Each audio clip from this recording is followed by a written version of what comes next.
Welcome to a special edition of the Helium Boys podcast. Do not let your eyes fool you. This is not tunnel vision.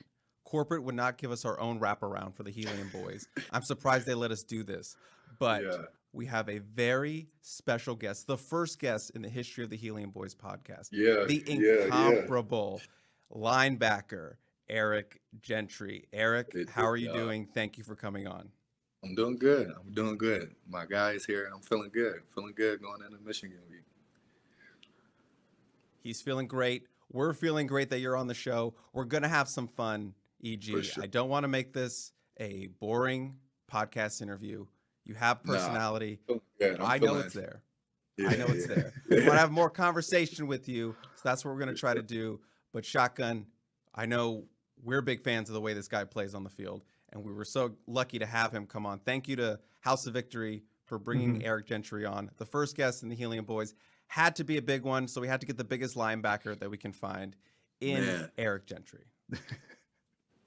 Yeah, we had to get EG on because, you know, we get a chance to see EG a little bit behind the visor. He doesn't wear a visor, but behind the helmet a little bit on the sidelines before the game. He's got so much personality that you don't necessarily see in other interviews, but we think we'll open him up a little bit here because, you know, we have a good relationship with EG, and he was so great to come on. We really appreciate House of Victory for allowing this, but I had to reach out and say, Ryan, you got to let us get EG for a House of Victory interview. So thanks to House of Victory for putting this together, and thanks to EG for taking the time to join us. For sure. I appreciate y'all.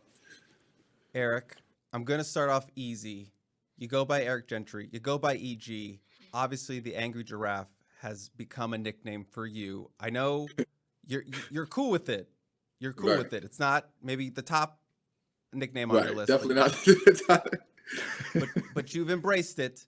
You have the unicorn, which I know you embrace a little bit more. But I have to ask, I found two other nicknames that they used to call you. The Philly Freak. I feel like I want to bring that one back. That one feels like it's the right season to bring it back. And Spider-Man. I found an old article calling you Spider-Man. How do you feel about that nickname? I remember that. My coach, I forgot when my coach said that. When my coach gave me that, my coach said that. But I wasn't really going with it. It was chill for him, though, but nah. The Philly Freak, I like, though. It was fire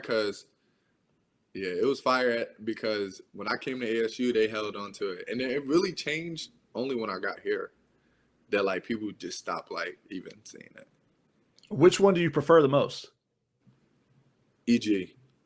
Just keep it simple. Keep it the initials. EG is definitely, I like that. Especially even when fans come talk to me. I had a kid hop out the car yesterday. We was coming from practice, and he was like, EG. That was fire. And somebody hop out the car. The Angry Giraffe. It's like, hold up. Yeah, I feel like we're about to make a trip to the zoo if that's the case. For sure. Yeah, that feels like they're just frying you up. So I know people have said that I created the Angry Giraffe nickname. I don't have a recollection of that. I know multiple people have said I started. I don't think that's true. I'm about to say, I don't have an issue with it, by the way. Like, whoever made it, ain't no trip. No, not at all. It's just not, let's just say it's not the name I would prefer. Well, we've seen a resurgence in your EG being called out and Eric Gentry being called out a lot on the broadcast. Yeah. You've been all over the field so far this season. I just went back and rewatched every snap of yours from the Utah State game, and I feel like there was only maybe 4 or 5 where you're not either involved in the action or at least at the pile. You're just moving from sideline to sideline. You seem to be everywhere. What's enabling you to have such an impact right now to where you are sideline to sideline right now and you're just kind of involved in everything?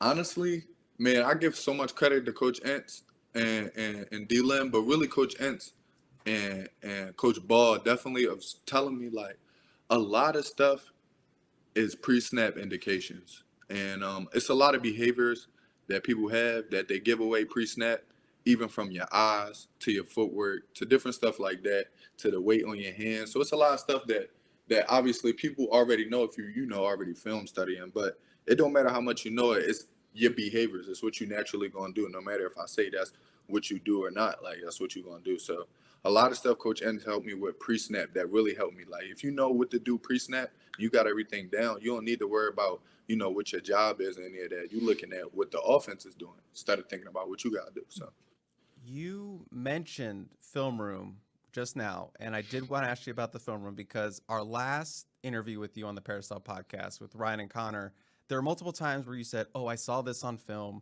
or "I was really excited because I saw this on film." You seem like a film room junkie just listening to you talk about it. So where did that come from? Where did you start picking up these film room habits? Is that something you got from Antonio Pierce when you first got in? Obviously, he's come from the NFL background. Where did your film room habits start? It's crazy because definitely Antonio Pierce. Like when I talk pre-snap indications, like it started from AP. Like, I mean, him and Coach Meyer was like two defensive like masterminds, especially helping me come in. And nothing was important to me. Like nothing else was important, but it was just coming in and playing football. And that's how it was. Like, you know, I didn't go out. I didn't do anything. I just was in the crib watching film. And it helped me so much now because it becomes second nature. And so I got E-Man before in fall camp of me and him talking about his behaviors and stuff that we used to call out during fall camp. And so he changed up and he told me how much it helped him. So, I mean, I see how much it helped with the team, but definitely helping with me in general was like the film room so much. I'm about to go actually watch some more film after this. So, yeah, you know, that for real, just treating it like nothing else mattered but football. So, you know, if you treat it like that, you know, and you realize a lot of behaviors and stuff, it's going to happen. So I give a lot of credit to AP for sure. Most of the credit, all of the credit actually for me seeing the beginning of like pre-snap indications from film.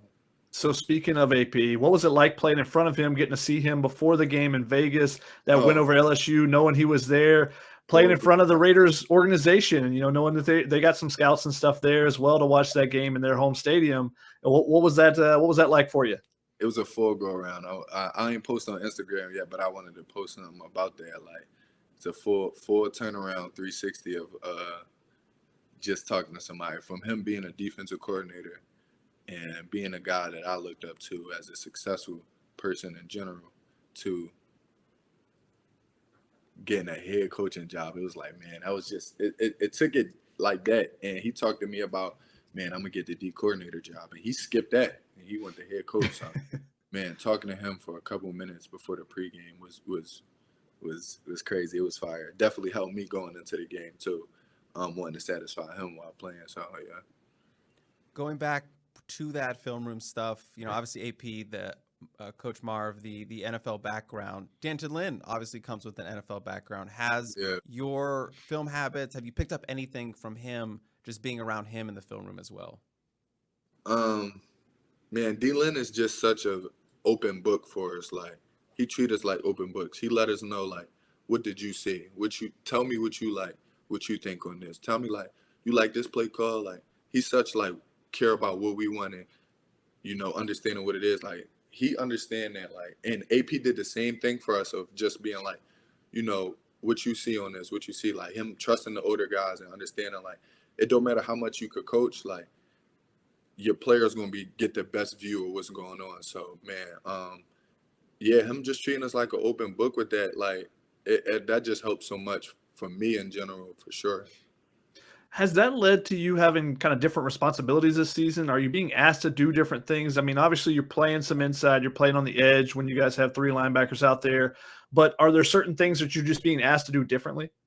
It's crazy, Coach. And say to me definitely every Tuesday when we got a heavy load of just like running and everything, he'd be like, "You good? Like, everything good with you? Like, you know, you running, you got a lot of load, like you doing this, you doing that, you good?" I'm like, "Yeah, I'm chilling. Like, I'm trying to go somewhere. Like, you good?" He like, "Man, you crazy. Like, you just talking to me." But like, man, Coach Entz helped. Like, it was already, like I said, me playing for AP, like, it was already in my head of playing, like, you know, Sam and Will linebacker, or just playing different spots. So then coming here and then, you know, with D-Lynn and everything, it was the same thing. Like, just seeing how we go from, I went from this position to this position in spring, and then seeing how, like, you know, I got the hang of it in the summer, and it was just full go in fall camp. So I'm glad you brought up Coach Entz, because your relationship has been one of the great storylines of this offseason with this new coaching staff. It seems like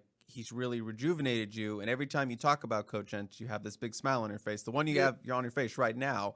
So just something I've observed in practice is Coach Entz is always coaching throughout drills or reps. He's always giving little things here and there. It could be small, could spend a lot of time on it, but he's always saying something. And when you're talking to him and he's talking to you, you are locked in to what he's saying. So I kind of want to ask, what makes Coach Entz a good teacher in your eyes? He told me something like, football time is football time. Time to be who you are, and whatever you do else is the time after that. Like, football time is football time. So we have that time of just joking and having fun and being 100% invested and locked in into what we got going on during the football time. An open book, just to be honest, the same way D-Lynn treats us, man. Just Coach Entz, just like every day, he just so honest with me. We so honest with each other. He's so honest with the players. He let everybody know. Like, I think just that fair coaching of letting everybody know when they're wrong, letting everybody know when they're right, calling everybody on their BS, letting somebody know when they're doing really good. Like, he just do it the right way, I feel like, and being a role model to us, to be honest, of what to do. Like, and you can't have nothing but respect for somebody who's already previously won. Like, no matter what level you win at, no matter if it was JUCO to Power 5, like, a winner is a winner in general in general. So, man, Coach Entz helped us so much. Like, and, you know, like I said, him being a winner, he just knows how to win. He knows what the players need. He knows when to let go on the players. He knows how to let loose and joke with us. He just got that head coach mindset, and it was really needed for us at that position for sure. So looking at this situation, I feel like I was in something similar in college. I played baseball in college, small school. When I was in college, we went through something where we had a really bad year. It led to a coaching change. When the new guy came in, it kind of changes everything, right? So for me, though, when our new coach was hired, there was still a little bit of skepticism that was like, you know, will we really be able to turn everything around? I knew we had some talent, those type of things. But until we started seeing some gains, and then suddenly it was like, oh, shit, I forgot. We are good. We can be good. With this new staff, when did you know that you guys could really start turning things around? Was there an early meeting, spring practice, maybe not even to the fall? When did you realize, like, oh, okay, this could be legit. We could do some real stuff this year? I'll say probably fall camp, to be honest. Spring was good also, but you got to legitimize whatever. I don't know where that is, but you got to see if something legitimate is soon as you be able to go into fall camp and before the season start. Like, that's when you see everything come together. You see what it is. And fall camp, to be honest, we had a lot of time to spend it with each other more than anything else. Like, we spend more time with each other than we do with family, when we do with anybody else. Like, so I feel like for sure fall camp. And it helped me see, you know, the coaches also, like, having another fall camp, another time with just the coaches and being around the coaches. And so that was nice. I feel like fall camp really helped us a lot. I feel like we as a team became really close, but as a defense, 100% sure we became even more close with our coaches during fall camp. How much time we spend with each other just joking and then just learning so much. The coaches telling us how much they impressed with us and us seeing it, you know, making it happen. But it's really no time to be satisfied, though. Like, nobody is satisfied. So everybody is hungry. And I feel like during this time, like, shoot, you got to be, like, desperate. Like, I can't really explain it, but, like, everybody trying to win if you really trying to win. So our coaches trying to win, they desperate to win. We are too. So if they both met with the right preparation, shoot, like, it'd be fire. You get one win, you're not satisfied. You just keep like, oh, okay, now I want it more. I want the next one that much more. Is that what you mean?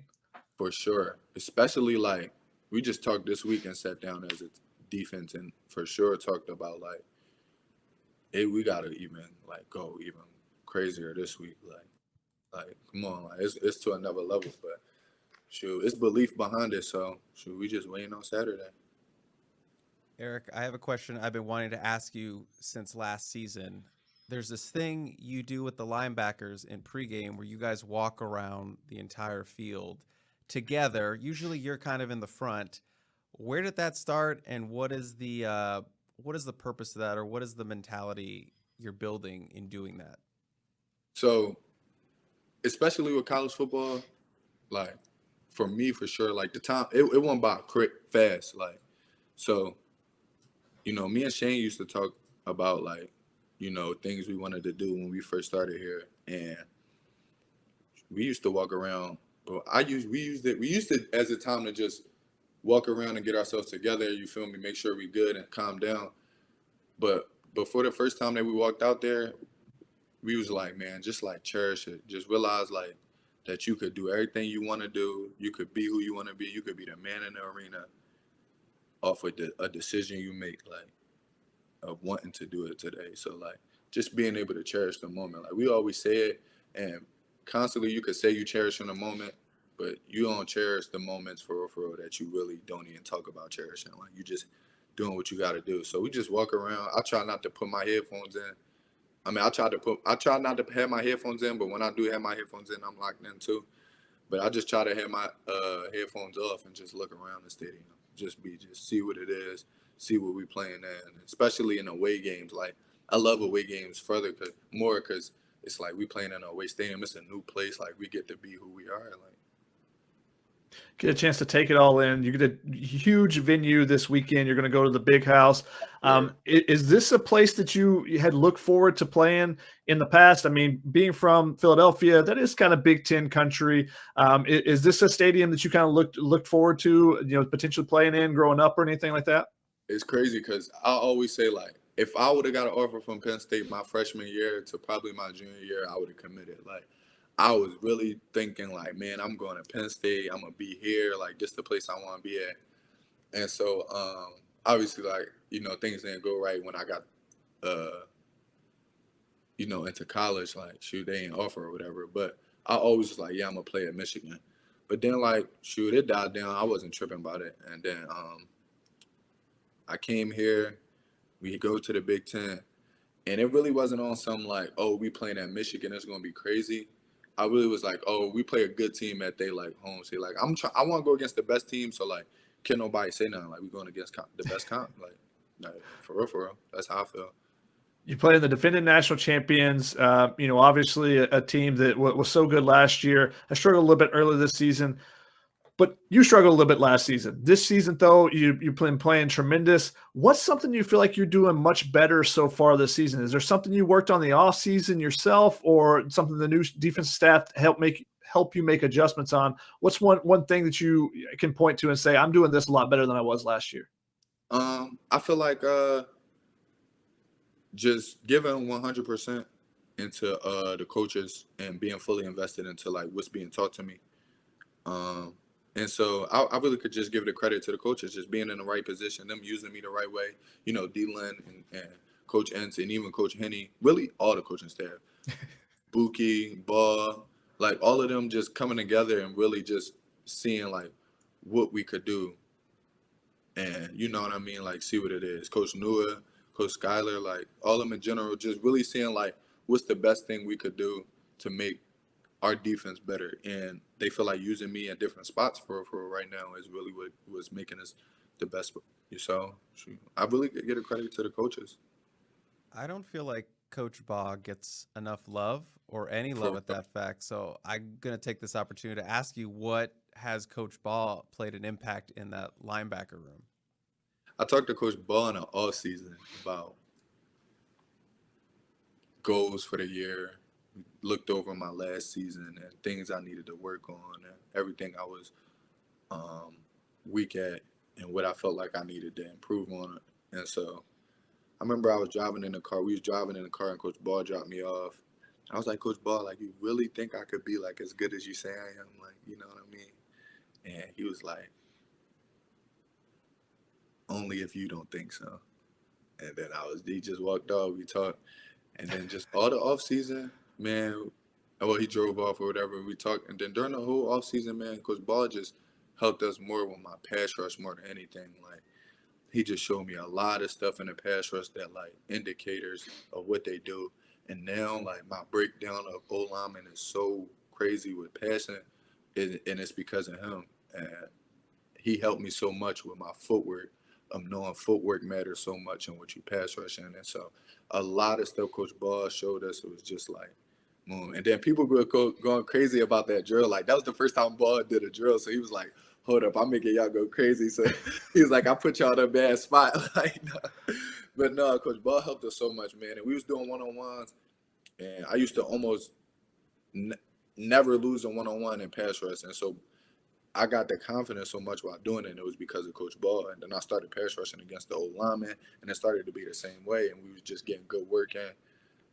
And Coach Ball just helped me so much. And people don't understand that for sure. Coach Ball does a lot, whether it's with the scouts, whether it's with us, and whether it's with the pass rush in general. Like him, Buki, and Skylar and teammates, they work hella hard to just help us, like, in general.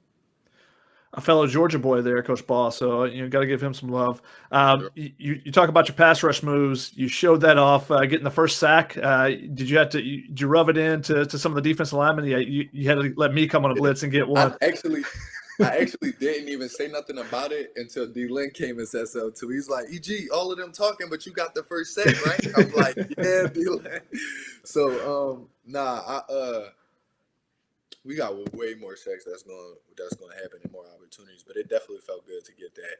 And we definitely was having competitions in fall camp of productiveness, and everybody who was getting the most sacks, the most TFLs, like we was definitely we was showing each other film and everything. Like, no, you ain't have a better mood. And we used to time each other. It was a lot of stuff like that, but man, like that's helping a lot with us for sure now. Well, let's just say the offensive lineman from Utah State won't be putting that on his film anywhere because you made him look pretty bad on that one. Braylon Shelby also get a little love there because he had the initial pressure, kind of put the quarterback in your lap. But you give the celebration. What's the the shrug celebration? Can you give us some insight on that, or is it not PG? We always have to ask if anything's PG here. Yeah, let's just. I don't know. I don't really. I just be doing it. I don't really be knowing. That's just how I be feeling sometimes, man. You need the NIL shirt with you doing that, the silhouette. Yeah, I definitely need that. Wingspan to this. Yeah. Okay. You need it, man. You need it all. I see you crawling out on the field too. I saw you the other day. People don't know that. I learned that from John Jones. I watched actually. That's somebody I watch. I watched a lot of greats this offseason for sure, like MJ, John Jones, Kobe. I was watching a Kobe documentary, but a lot of stuff like that are like tendencies and obsession and wanting to be great. But man, yeah, I'll be doing that because shout out to John Jones, man. I think he could. Is there a quote or a saying from a great that you kind of maybe have taken to heart this year, or something that John really? Jones. The butterflies in your stomach are just information. Yeah. That's a thinker there. Yeah, that was fire. John Jones said that. It was real. He told me not told me, but he said the explanation for it and everything. But it was fire.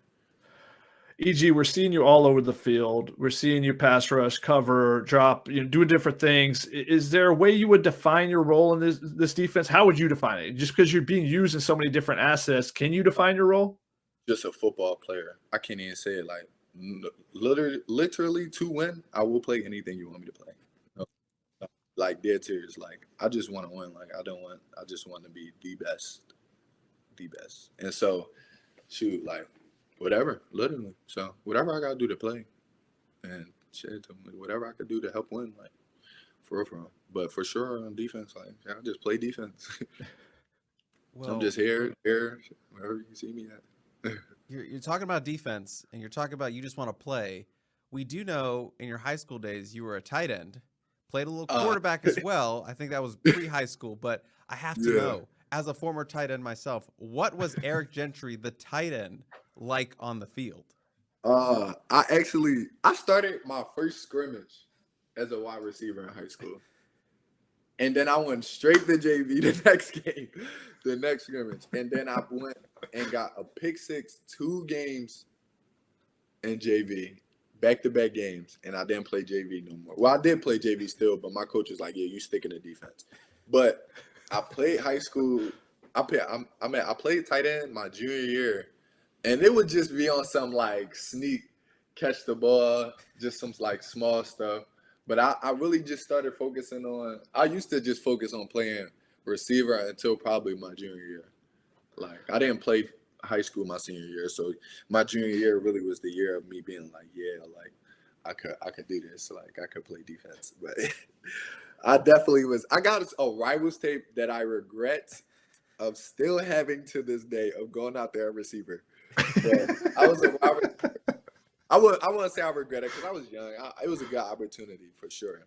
But I just looking back at it, it's just so cringe, man, just seeing myself at receiver. Because I definitely was not comfortable. I get more and more comfortable with, like, athleticism on my body more and more every year. But, like, obviously that comes with time of getting more coordinated and everything. But for sure back then, man, my freshman year was a cringe year to play receiver. But I was out there trying to get my offers, so I can't hate on the grind.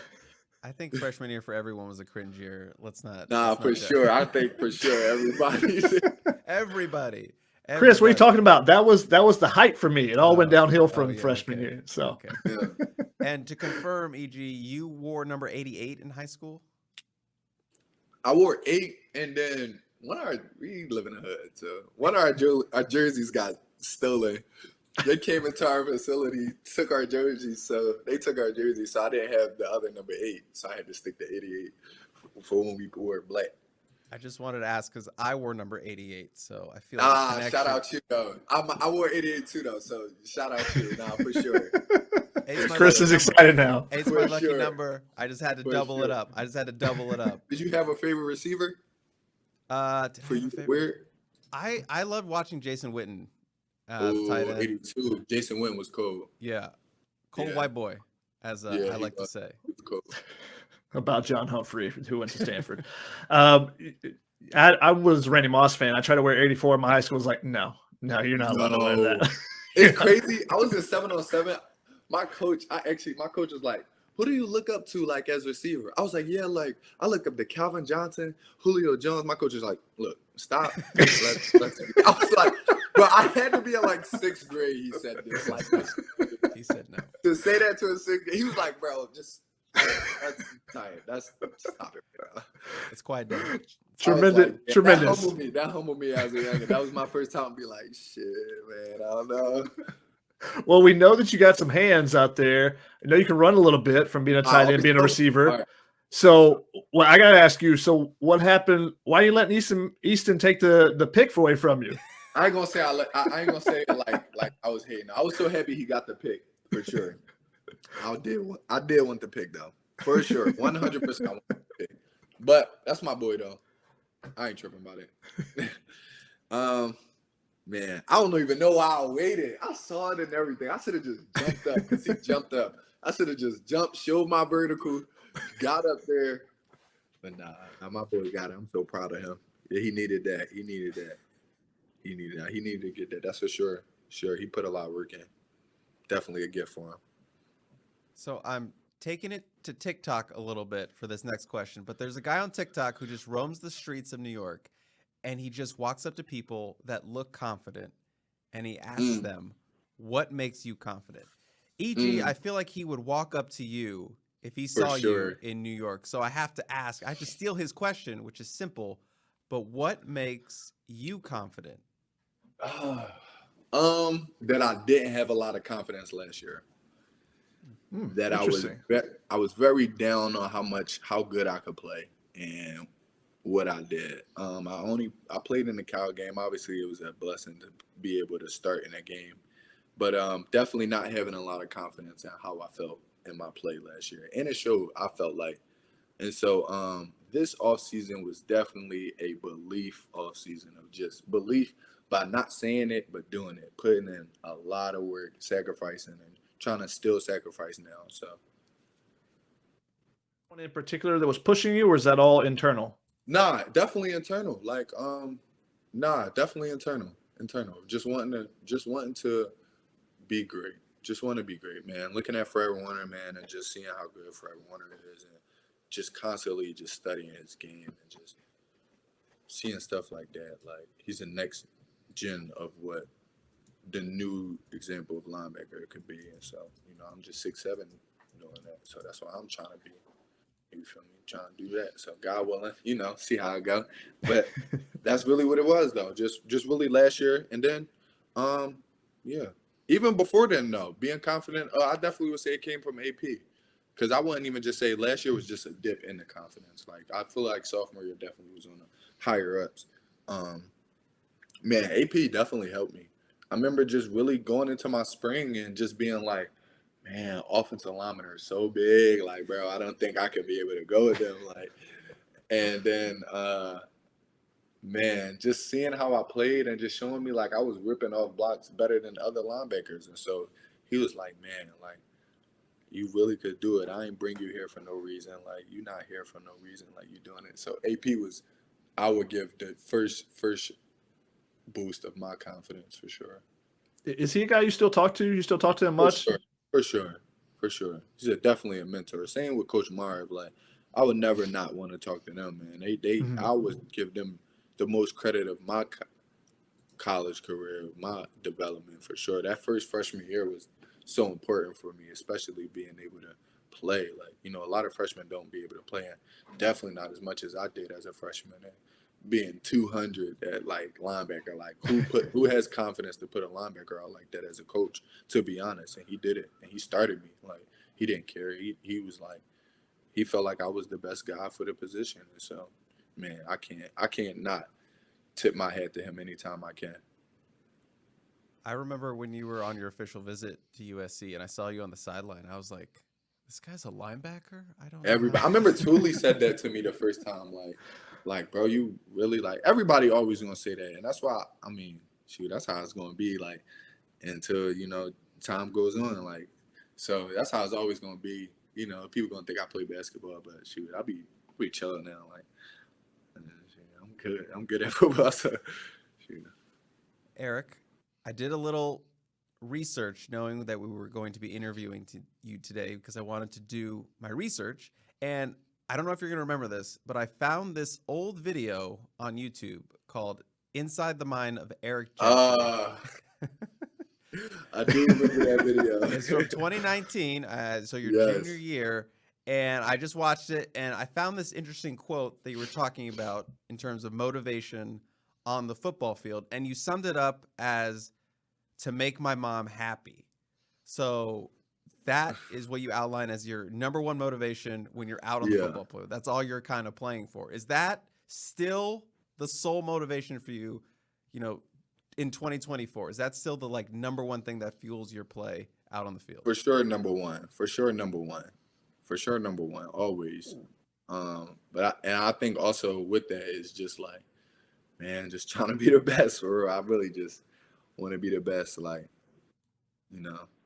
that's really it. Like,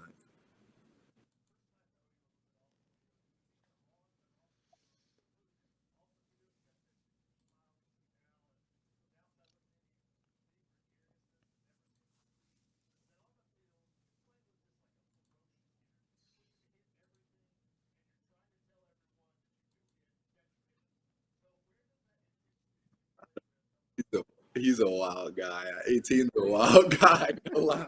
I don't know. No lie. I really can't tell you. Like, I don't know. It's either you just got it or you don't, man. I can't even say it. Like, everybody always say that to me. Like, e.g. K5, Cam Felton. K5, my boy. We always talk. And so he came to me one time. He like, E.G., how you be so crazy on the field and then so calm off the field, though? Like, you go make a play and then come joke with me on the sideline. It'd be like, bro, it's just have fun. But nah, I don't know. It's just really just being chill. Like, just really just knowing when to turn it on, man. Just really turning it on. Playing like the world owe you. That's how I'm feeling, man.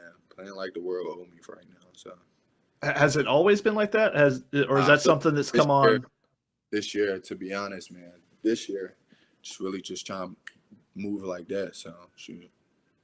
I know, I don't know if this comparison is going to hit for people in this room, but EG and his intensity kind of reminds me of that scene from Friday Night Lights with Christian Ivory when they're losing at halftime and he's just going crazy on everyone in the locker rooms. Like if the ref gets in your way, you hit him too. You hit everything that moves. That's the preacher, very quiet, has a different demeanor, but when he's on the field, just an animal comes out, and just that mentality. I always say that. I'd be like, man, like, yeah, he couldn't have did that to me on the field, because I'd be tripping. Like, I don't know what he would have had.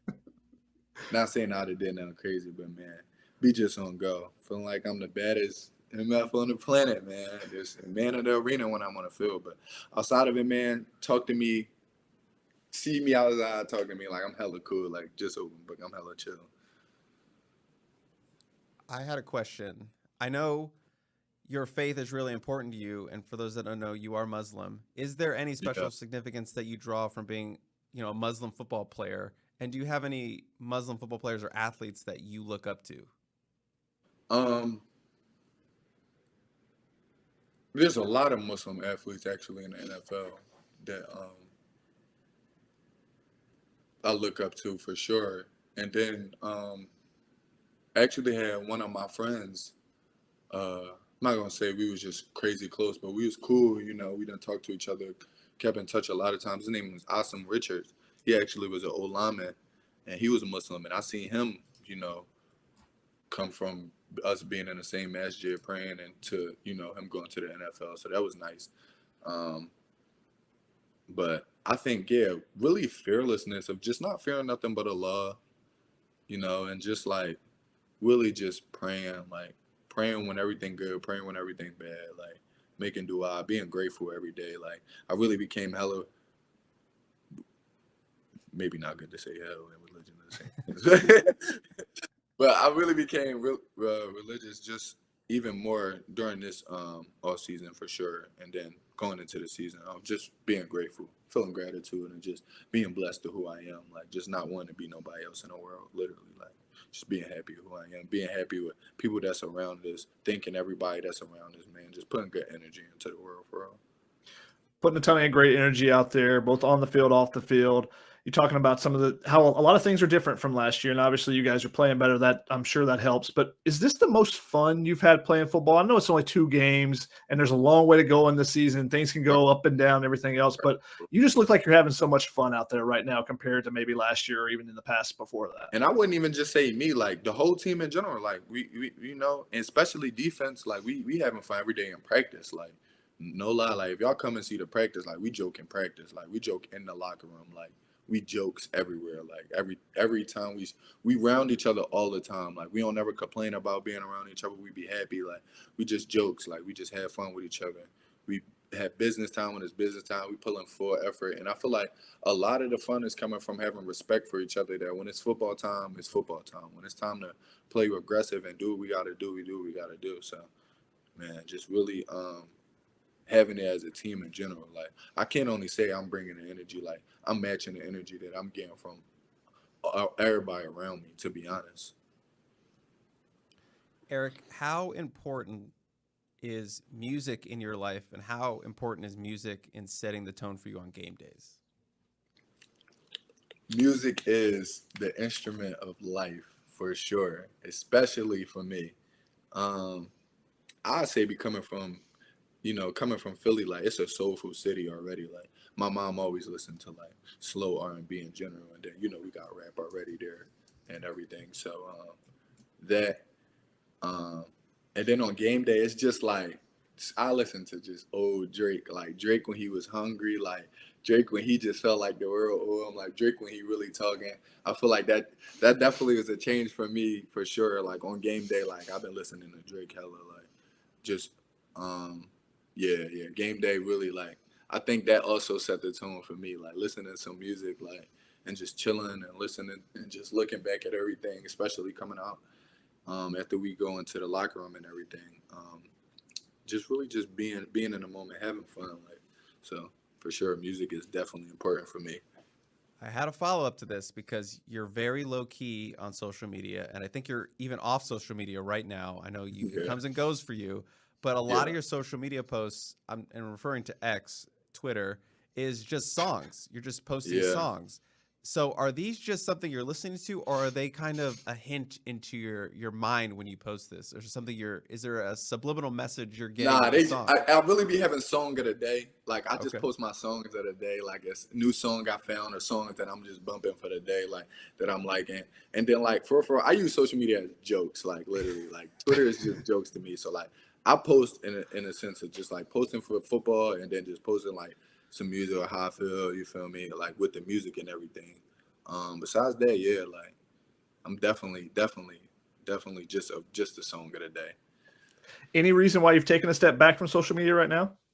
For sure, just chilling, like focusing on football. Nothing else really that important. Nothing else that I really care about seeing besides football. Like everything I need is on Thundercloud, my MacBook, and then YouTube if I'm watching some different film like that or some TV, like in general. So I'm just trying to make football so important for me right now in general. So having sacrifices that we make, and you got to make some sacrifices and do some other stuff, you know. And to me, like I don't even double think about it. Like I deleted it and it's cool. I done did it the whole summer, really just of getting on and getting off, and that's just how I am. I'm worried about football. Social media, for like, you know, for other people it's bigger for them, and you know they use it for their platforms and everything. You know, other guys that need to use it in general around college football. But you know, for me in general, I'm just really trying to play football, to be honest. So. Yeah, I'm a little jealous because we can't really completely log off because we got to follow all you guys, make sure nothing crazy's going on. Commitments, you know, top 6 lists with all these recruits and stuff. We got to stay on. I'll be on it. You feel me? If it ain't required, it ain't required. So I don't gotta do it for. But y'all, it's understandable. Part of the occupation, I guess. Well, before we get out of here, we got to ask some Philly questions from you. You know, I live right outside Philly now, about 20 minutes outside. I've asked you for some food wrecks in the past and stuff, but I want to know, one question I had was, you know, Philly's known as a sports town, and for better or worse, the sports fans here have a reputation. Yeah. You know, throwing snowballs at Santa Claus, everything else. Yeah. How did growing up in an environment where the fans are so diehard shape you as an athlete? Philly is tough. Philly is a tough place. I would not rather grow up nowhere else, though. It made me who I am, of being tough, of, you know, I don't never bring racism to it, but ain't no racism in Philly. Like everybody joke about each other. Like no lie. It ain't no discrimination. It ain't no nothing. Like everybody just cool with each other. It's just good mutual relationships with no matter who you are. You just cool with somebody, you cool with somebody. So Philly's so diverse, and I feel like it's Philly versus everybody. So like, even, you know how in LA it's like, oh, Compton, like y'all all, some people may be cool with people from Compton, people here and there. Like, no, if you from Philly, and say if you like, some people say the Valley a part of LA, like, no, if you're in the Valley, you're in the Valley. Like, I claim Philadelphia. I don't even claim Pennsylvania. Like, I'm from Philadelphia. I ain't from nowhere else but Philly. So that's how it is. Like, and that's just me. It's people, it's a million more of me's that with that mentality. So like, if they gonna have that mentality, I don't even got their favorite team, you know, with the Eagles. But if when the Eagles do play, I want the Eagles to win though. So that's for sure with me. Like, I think that brings my love for the city so much, is how diehard the fans are. You feel me? But I also feel like you gotta treat the fans right. You do good, the fans treat you. We don't got no issue with Jason Kelce. We love Jason Kelce. We love Embiid. Embiid be tripping sometimes, but we still love Embiid. Like, we love Jason Kelce. We gonna love Nick Foles forever. Yeah, forever we gonna love Nick Foles. It don't matter if Nick Foles play for the Cowboys. We gonna still love Nick Foles. Stuff like that though. Like, Philly always gonna love who they gonna love. It's tough love, but when they do love you, you like them for sure. All right, Eric, sure. You've obviously showcased yourself as a incredible ambassador for Philadelphia. So I'm going to have to put you through our patented take it or leave it, which we do at the end of every Helium Boys show. It's very simple. Yeah. I'm going to throw out something, and you either take it or leave it, and then maybe you share an opinion on it. It could be anything random. So, like, here's an example. Shotgun, take it or leave it, pickles. I love pickles, so I'm definitely taking that. I eat a lot of pickles, actually, around this household. That's totally – he did not know that was coming, so that's a very off-the-cuff take it or leave it from him. Yeah. So I'm going to ask you some things. These are all Philadelphia-related things. And then I have one little bonus question, at the end. But Eric, are you ready to play Take It or Leave It? Bet. I'm ready. Okay. Eric, take it or leave it. Running the Rocky Stairs. Take it. I never did it, but I will for sure recommend. Have you still not watched the Rocky movies? I still have not watched Rocky. Let me say this though. A lot of people, more than y'all realize, in Philly, did not watch the Rocky movie. Okay, so a lot of young, let me say younger people my age, let's say, for sure, did not watch the Rocky movie, for sure. But we did watch State Property. Y'all should know what State Property is. We did watch Has everyone watched, was it Invincible? The Mark Wahlberg with the movie? The football movie. He was with the Eagles. I watched that. I actually watched that. Some people may have not, for sure. A lot of people may have not, but I watched that for sure. All right, Eric. This is a point of contention for some when it comes to the cheesesteaks, but take it or leave it, Whiz. Leave it. Mm-mm. Oh, interesting. He's not about the Whiz.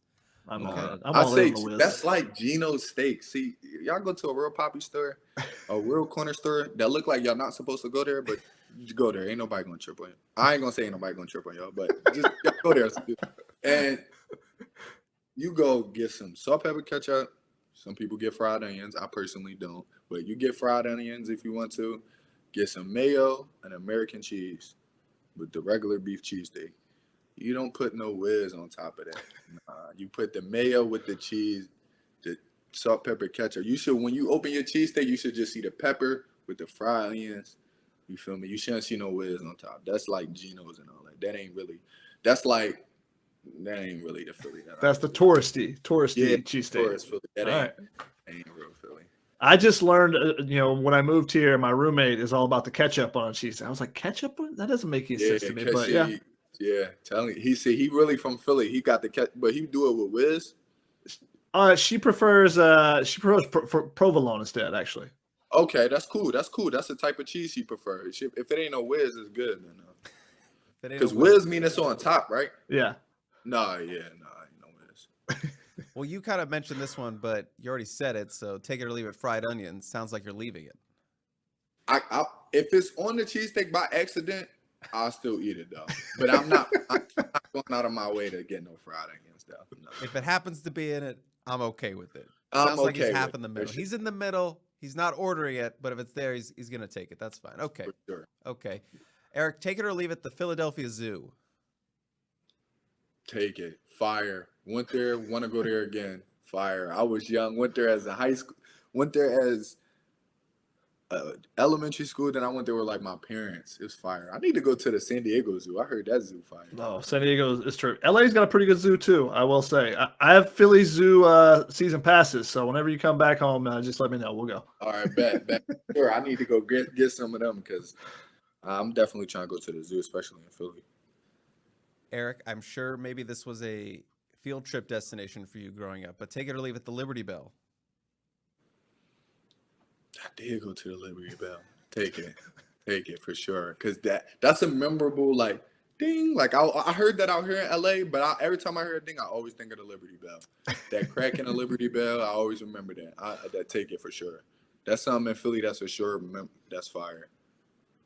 Okay, we have two take it or leave it here, and they're both kind of the same thing. So take it or leave it. The Philly Fanatic and Gritty. The mascots. I was about to say, who is that? Philly Fanatic is the Phillies, right? Yeah. Yeah, the green boy. Okay, he hella cool. He hella funny too. Yeah. And Gritty is the Flyers' new mascot. They got it about 5-6 years ago. He's orange. Big orange guy. Disrespected, bro. I don't even remember. Is it a bird? No, it's just a creature. It doesn't even. No, I don't know. No disrespect, bro. No disrespect. All right.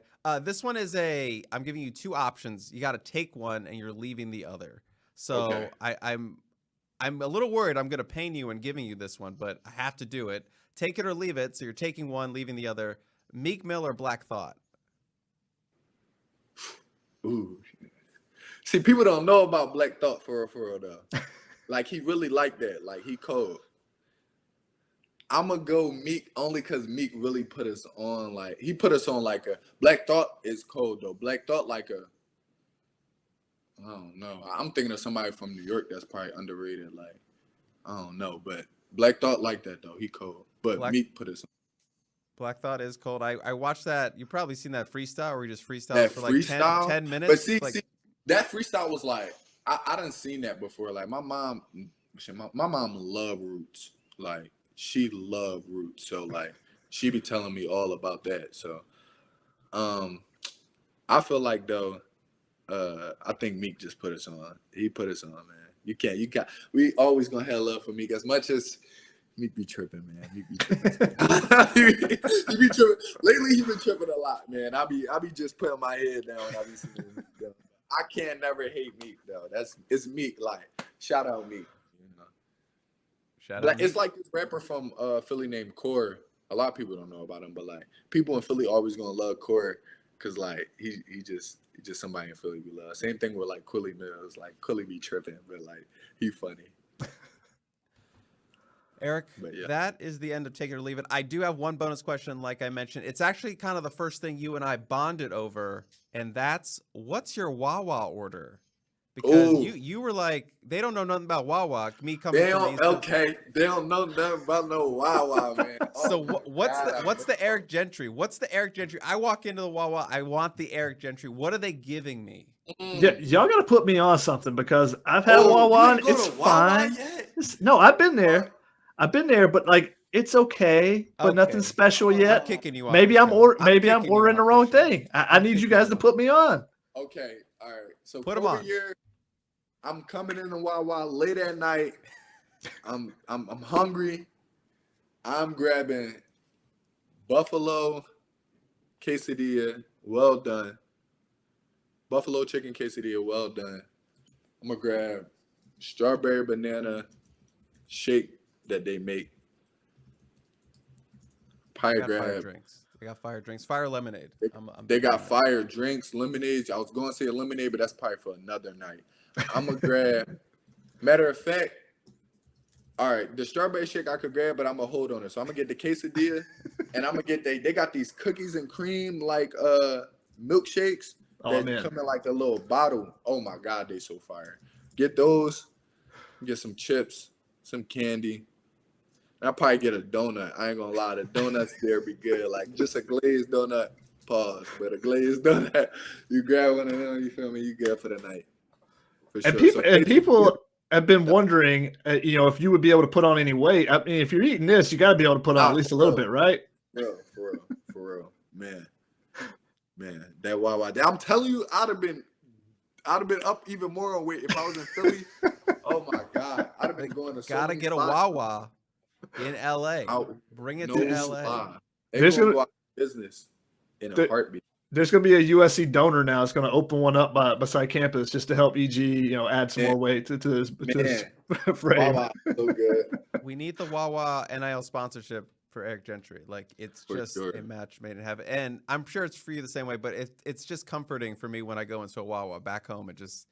When I'm back home, I have to go. I always, every time you go back, you gotta go to your spots that you usually go to, because it's you ain't go to the Chinese store, go to the Poppy store, and go to Wawa. Those are my 3 spots that I'm gonna go to every time just to feel like I'm back at home. It's feel good.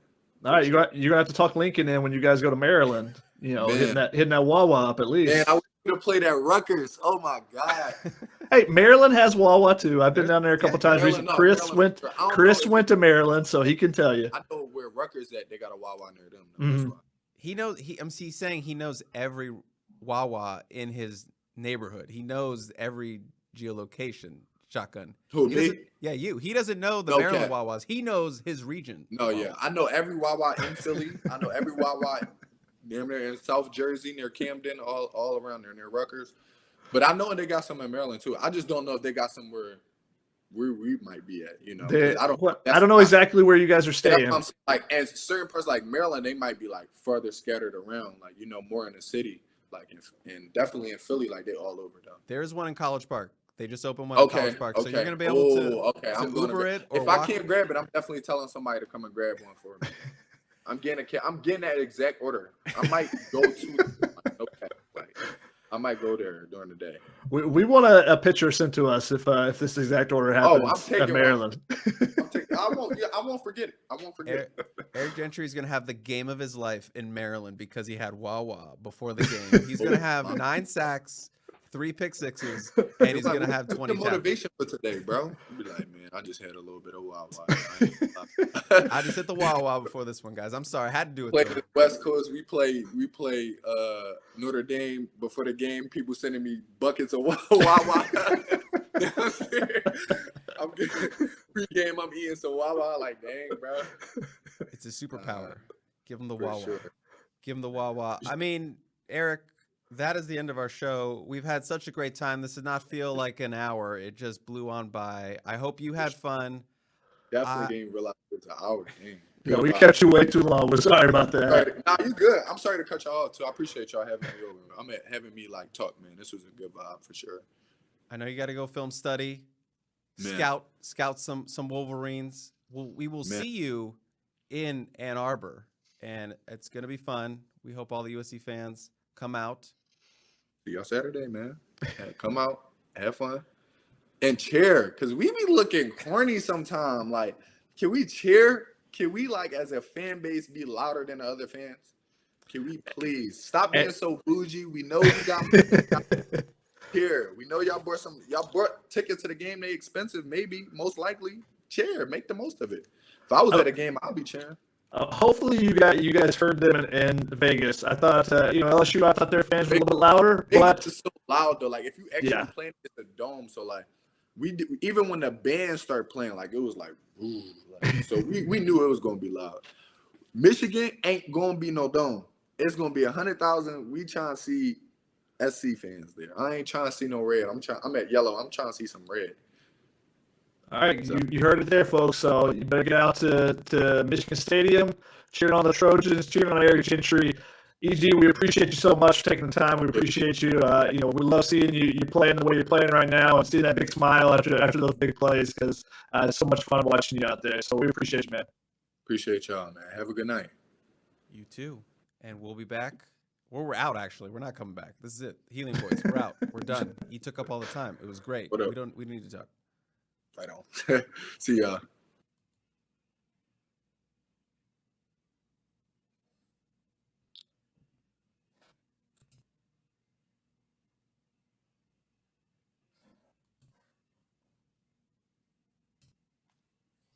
Do you want to keep going or? Nah, we're good. Unless you want to do like a real quick wrap up. We went an hour, so it's like. I know, but do you want to do like a real quick wrap up just so we can say subscribe and all that stuff? Sure. I don't have the 2-shot. Can you do a 2-shot of us? It's not on here, unfortunately. Can you do anything besides the question mark? Not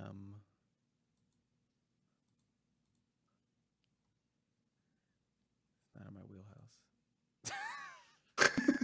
Okay, no. That's fine. Just go with it. You just want to do it on you? No.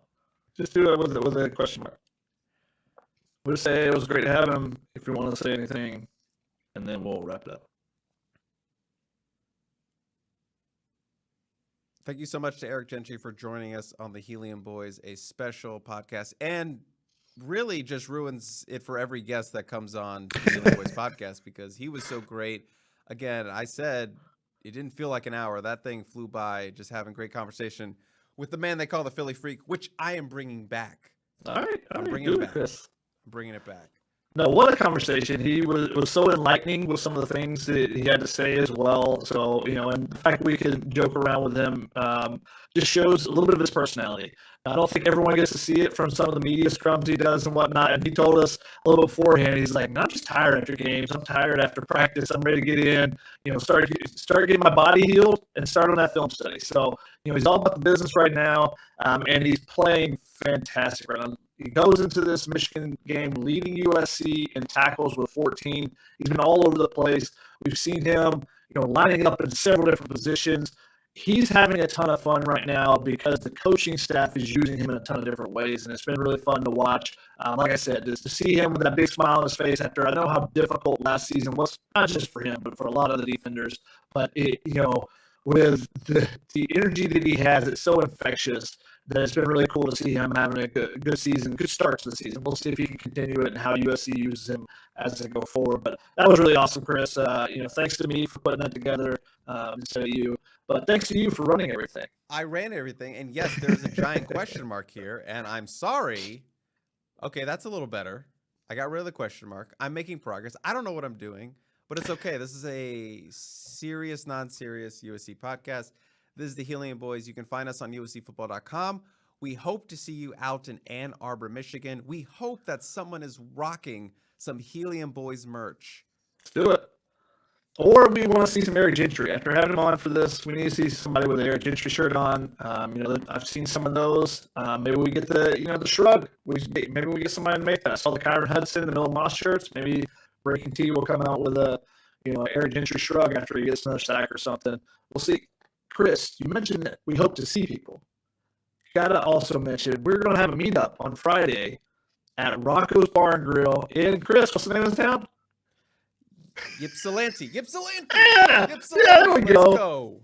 Great job, great performance in Ypsilanti, which is where the Airbnb we're staying in is at. So not too far outside of Ann Arbor, a couple miles. So come out to that.